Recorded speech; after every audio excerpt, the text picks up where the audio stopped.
absolutely love autumn because of the abundance of apples available almost anywhere. Yes, I have been working on my alliteration. I'm very excited because today we are relaunching one of my very favorite series on the channel. It's called In Season, and we are celebrating apple season. First up, we are going to make some healthy baked apple chips. These are so simple and they only involve 2 ingredients, apples and cinnamon. That's it. Next, I'm going to show you some amazing roast chicken with some roast apples, butternut squash, and Brussels sprouts. Doesn't that sound like the perfect autumn dinner?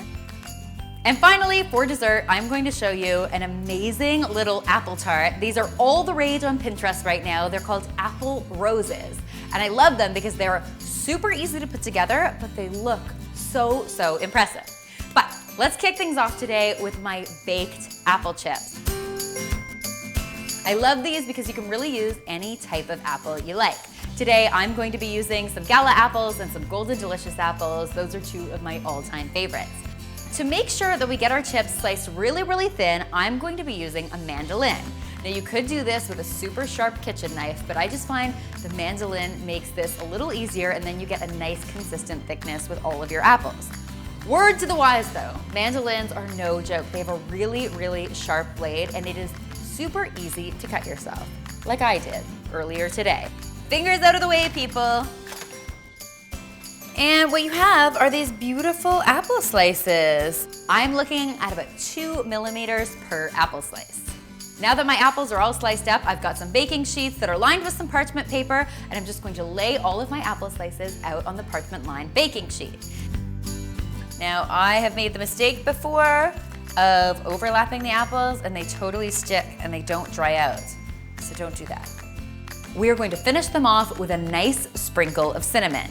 You can totally skip this step, but come on, apples and cinnamon in autumn, this is just a match made in heaven.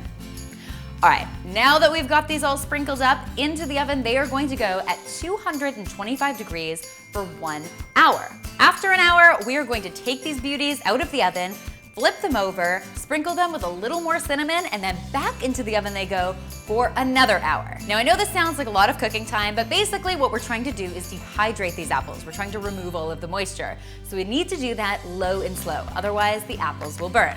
After another hour, we are going to turn our heat off completely, and instead of removing the apples from the oven, we're just going to leave them in there for another half hour or so. This is going to help them dry out completely so they end up with a nice crunch.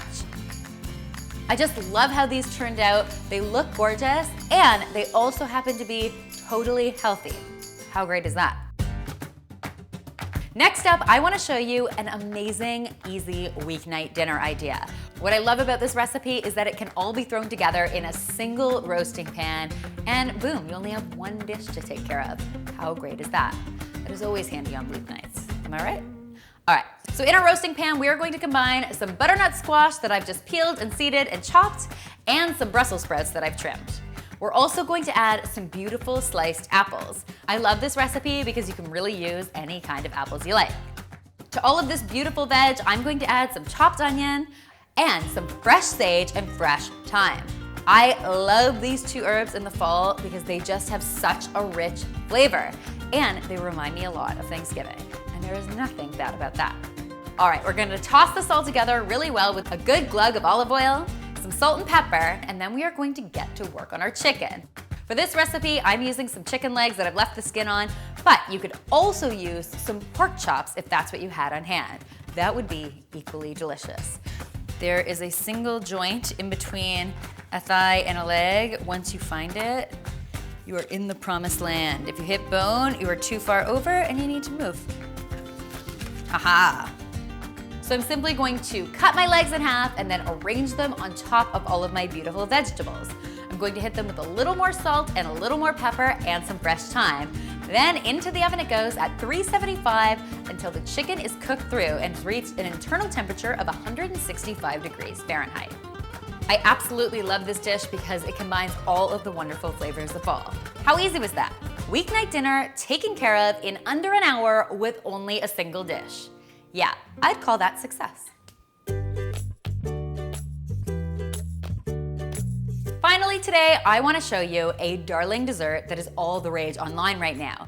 Now, I want to give credit where credit is due. This is actually from an awesome YouTuber named Manuela, and I've included the original link in the description box below because it really is incredible. All right, so we are getting started today with a red delicious apple because the ruby red color is most reminiscent of the color of a beautiful red rose.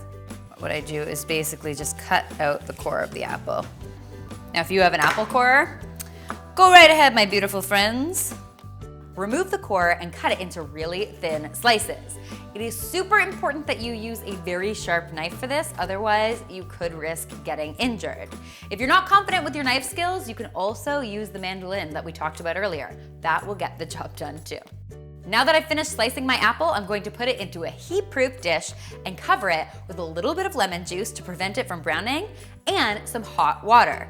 The idea is to just soften them up so that they're not breaking when we go to use them. You could also do this by putting the apples in the microwave for 45 seconds or so.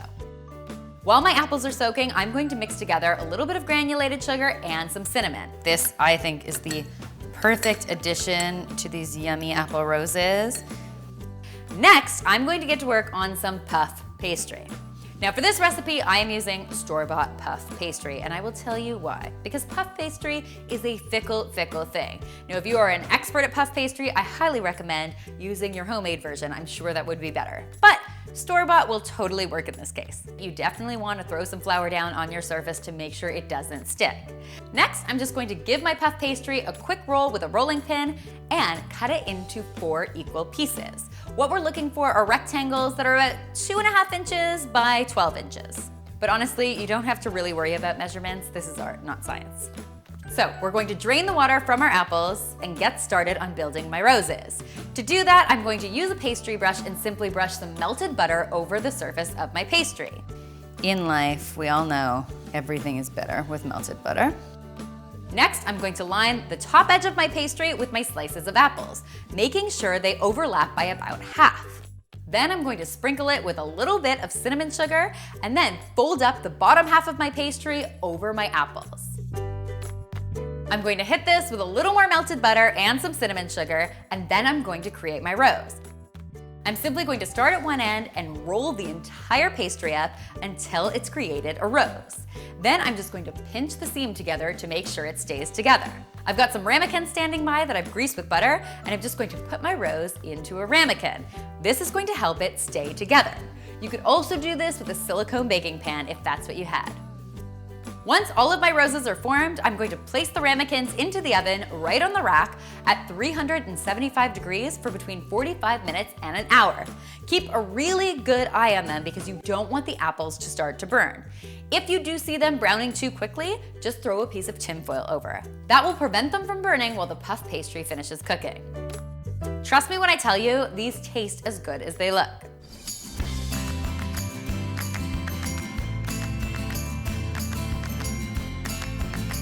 I really hope you'll give these tasty recipes a try, and if you do, be sure to tweet or Instagram me a photo because you guys know I love seeing what you're coming up with in your very own kitchens. And if there are any fruits or veggies that you'd like to see on an upcoming episode of In Season, be sure to leave it in the comments section below. And finally, if you haven't already, be sure to subscribe to The Domestic Geek because there is lots more deliciousness where this came from.